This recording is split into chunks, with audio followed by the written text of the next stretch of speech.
All right, here's the truth about what it's going to take to really make it as a freelance musician or artist in the 21st century. So you have probably noticed that a lot has changed. With the internet and post-COVID now, like I'm a musician and my face is kind of frozen, so this is why it's hard to talk. So I'm a musician and I'm playing way fewer gigs than I used to before COVID. Now that's not true for everybody, but it's true for a lot of us. And the same is true for other creatives and other artists with the advent of AI. So many people are turning to AI to do things that they would normally hire creatives to do. And I see in this both a tragedy and a huge opportunity. So the tragedy is what we're losing, right? We're losing the way that we know how to create and make a living from that. And that can be really hard. But and we could be confused, right? We don't know what to do. We don't know where we're going. And the opportunities that we used to rely on aren't there. And the usual ways of doing things that we're used to aren't working. And that can lead to a state of despair. Like, am I going to be able to find viable outlets for my creativity? Am I going to have to give up on my creative dreams? And so we sort of exist in between stories. We're in this in-between place where you can see that what we're used to isn't working, but we don't know yet what the new thing is. So I want to give you a glimpse of the new thing. So I just had a conversation with a colleague of mine who's also a musician and a band leader, and he's in this kind of situation that I'm talking about. And I shared with him some of my ideas around what I call sacred marketing. And sacred marketing is sharing your art, finding viable venues for it in ways that honor the true purpose of what you do, honor your deepest values, as opposed to selling out. And one of the points I made was that the ways that we're used to doing things often call upon us to sell out. If you're doing brainless gigs, you're commoditizing your art in some way, that doesn't feel good, right? It diminishes your soul, it diminishes your art, and it diminishes the experience for the audience member. And, that's not to say that it doesn't have any value or that it's unworthy or bad or something like that.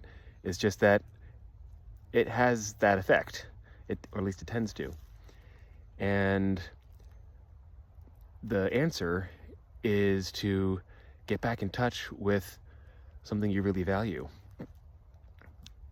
to understand the underlying needs and values that your audience members have when they come see you or hear you or buy your work. And once you understand that, you have the opportunity to create new kinds of contexts for art. And this is the really exciting thing. So instead of your band selling your band as background music for some function, which again is fine in its way, but not all that exciting. Instead of selling your band as background music, sort of entertainment, then you get in touch with what it is that your audience wants by hiring you. And usually this is some form of inspiration, healing, connection. And if you can articulate that really well, then you can make events, make artistic contexts that highlight that inspiration, healing, or connection.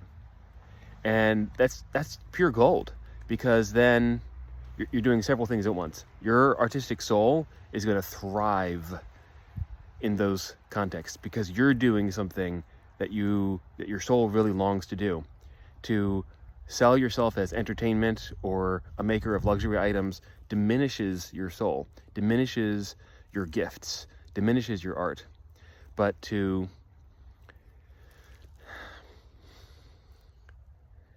get in touch with these deeper motivations and create new artistic opportunities, new artistic products and services based on those deeper gifts and values, then everybody wins. Your art is going to thrive, you're going to thrive, your audiences are going to love it more because they're seeking this. Even though fewer people are going out for live music, for instance, it can seem that people value their screens and TikTok and outrage more, but they don't really. These are just the things that they're turning to because their soul's longings for inspiration, healing, and connection are not being met.